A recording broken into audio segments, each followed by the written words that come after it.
புரட்சி தலைவர் எம்ஜிஆர், கலைஞர் கருணாநிதி இருவரும் கிட்டத்தட்ட சமகாலத்தில் சினிமாவில் ஒன்றாக பயணித்தவர்கள்தான். எம்ஜிஆரின் பல படங்களுக்கு கருணாநிதி வசனம் எழுதியுள்ளார். அப்படி வளர்ந்த அவர்கள் நட்பு திராவிட முன்னேற்றக் கழகத்தில் அறிஞர் அண்ணாவுடன் இணைந்து கொண்ட காலத்திலும் ஒன்றாக இணைந்து பயணித்தது.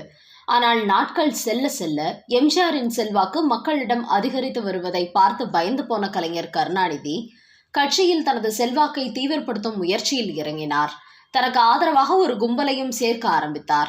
அதே சமயம் திரைப்பட தயாரிப்பிலும் இறங்கிய கருணாநிதி தானே நேரடியாக களமிறங்காமல் தனது மருமகன் முரசொலி மாறனை வைத்து மேகலா பிக்சர்ஸ் என்கிற தயாரிப்பு நிறுவனத்தை துவங்கி அதில் படங்களை தயாரிக்க ஆரம்பித்தார். எம்ஜிஆரின் படங்களுக்கு கிடைக்கும் லாபம் கருணாநிதிக்கு தெரியாததா என்ன? ஒரு பக்கம் எம்ஜிஆருடன் வெளியே கண்ணுக்கு தெரியாத பனிப்போர் இருவருக்கும் உருவாகி வந்தாலும் கூட சினிமாவில் எம்ஜிஆருக்கு இருக்கும் புகழை வைத்து காசாக்குவதற்கு கருணாநிதி தயங்கவில்லை. அந்த வகையில் எம்ஜிஆரை வைத்து மேகலா பிக்சர்ஸ் சார்பில் எங்கள் தங்கம் என்கிற படத்தை தயாரிக்க துவங்கினார் கருணாநிதி. படத்தில் கதை வசனம் முரசொலி மாறன் என்று இருந்தாலும் கூட டைட்டில் கலைஞரின் எங்கள் தங்கம் என்றும் போட்டியிருப்பார்கள். இந்த படத்தில் ஜெயலலிதா கதாநாயகியாக நடித்தார். இந்த படத்திற்கு இன்னொரு சிறப்பு என்னவென்றால், அப்போது முதல்வராக இருந்த அண்ணாதுரையும் கருணாநிதியும் கூட ஒரு காட்சியில் தோன்றியிருப்பார்கள்.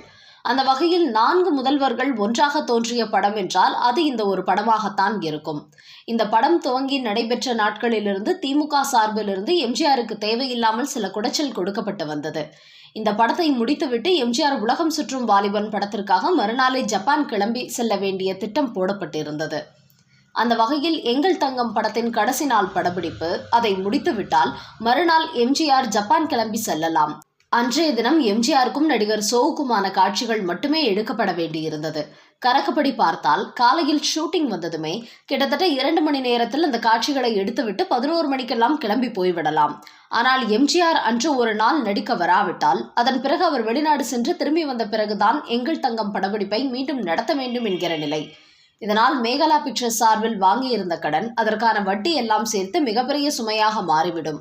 அது மட்டுமல்ல, திரைப்பட விநியோகஸ்தர்களுக்கு இடையே பிரச்சனைகளும் எதிர்கொள்ள வேண்டிய சூழலை உருவாக்கிவிடும் என கலைஞர் கருணாநிதியும் அவரது மருமகன் முரசொலி மாறனும் உச்சக்கட்ட டென்ஷனில் இருந்தார்கள்.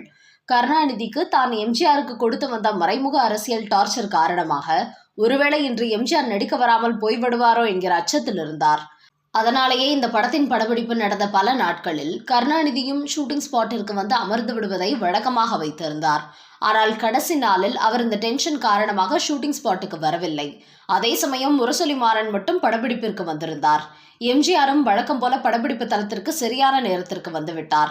ஆனால் மேக்கப் மட்டும் போடாமல் அங்கும் இங்கும் போய் மற்றவர்களுடன் பேசுவது, நேரத்தை கடத்துவது என்றுதான் இருந்தார். திடீரென காரை எடுத்துக்கொண்டு 1 மணி நேரத்தில் வந்து விடுகிறேன் என்று கூறிவிட்டு கிளம்பி சென்று விட்டார். சொன்னபடி 1 மணி நேரம் கழித்து திரும்பி வந்தார். ஆனால் அப்போதும் மேக்கப் போடவில்லை. உடனே அவருடன் நடிக்க வேண்டிய நடிகர் சோ எம்ஜிஆரிடம் சென்று, ஐயா, இன்று படப்பிடிப்பு நடக்குமா இல்லையா என்று எனக்கு சந்தேகம். படப்பிடிப்பு இல்லை என்றால் நான் ஏன் காத்திருக்க வேண்டும்? தயவு செய்து இதை என்னிடம் சொல்ல முடியுமா என்று கேட்டார். உடனே எம்ஜிஆர், நீ எனக்கு ஒரு உதவி செய்வாயா? தயவு செய்து கொஞ்ச நேரம் வாயை மூடிக்கிட்டு இருந்தால் போதும். இதுவே எனக்கு பெரிய உதவி என்று கூறியதும் அதன் பிறகு சோ வாயே திறக்கவில்லை. ஆனால் ஏதோ ஒரு விஷயம் நடக்கிறது என்பதை மட்டும் உணர்ந்து கொண்டார். இப்படியே நேரம் ஓட திரும்பவும் காரை எடுத்துக்கொண்டு யாரையோ பார்ப்பதற்கு புறப்பட்டு சென்று விட்டார் எம்ஜிஆர். மேக்கப் போடுவதை தவிர மற்ற அனைத்து வேலையும் அவர் செய்தார். இதனால் அன்றைய தினம் படப்பிடிப்பு நடக்குமா என்று முரசொலி மாறனுக்கு சந்தேகம் வந்துவிட்டது. இந்த தகவல் அவ்வப்போது கலைஞருக்கும் தெரிவிக்கப்பட்டது. எம்ஜிஆர் நாளை தனது வெளிநாட்டு பயணத்திற்காக வேண்டிய ஏற்பாடுகளை செய்வதற்காகத்தான் அவ்வப்போது இப்படி காரில் வெளியே போய் வருகிறார்.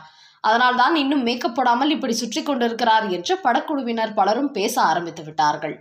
கடைசியாக இரவு 11 மணி அளவில் எம்ஜிஆர் மேக்கப் போட்டுக்கொண்டு நடிக்க வந்தார். படப்பிடிப்பில் சில காட்சிகள் தான் எடுக்கப்பட வேண்டி இருப்பது என்பதால் நள்ளிரவு வரை ஷூட்டிங் நடைபெற்று முடிந்தது. இந்த சம்பவம் குறித்து பின்னாளில் ஒரு கட்டுரையில் எழுதியுள்ள நடிகர் சோ, படப்பிடிப்பு முடிந்ததும் என்னிடம் வந்து, இப்போது உங்களுக்கு புரிகிறதா என்று எம்ஜிஆர் கேட்டார். இல்லை ஐயா, எனக்கு இப்போது தூக்கம் வருகிறது என்று பதில் சொல்லிவிட்டு வந்துவிட்டேன். இன்று வரை எம்ஜிஆர் ஏன் அப்படி நடந்து கொண்டார் என்பது எனக்கு புரியவில்லை.